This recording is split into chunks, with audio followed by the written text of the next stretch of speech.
Kalau korang tak ada, tak best. Makan memang terbaik lah. Sangat seronok lah, semua happening. Experience yang baru. Macam family saya. Memang sangat best. Daripada awal masuk sampai nak balik ni, aktiviti dia best, tempat pun best. Teamwork kerja, rapatkan lagi hubungan kita orang antara dua branch ni. Banyak lah benda yang kita belajar tentang teamwork lah. Alhamdulillah lah, walaupun saya intern, bos invite juga saya kan. So, happy lah. Walaupun saya sebagai intern je, tapi saya masih dibagi peluang lah untuk join company trip.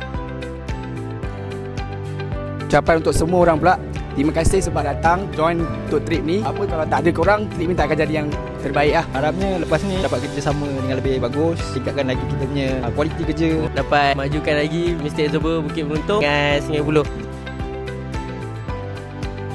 Untuk bos, jemput kita orang, bawa kita orang, bayar mahal-mahal semata-mata untuk trip ni je. Semoga bos panjang umur, murah rezeki. Tahun depan, buat lagi. Allah dah akan cuba tebarkan poket company. Dalam masa yang sama, poket kita tebar. Okey? Terima kasih buat trip ni. Terima kasih. Terima kasih. Terima kasih bos. Beribu-ribu terima kasih.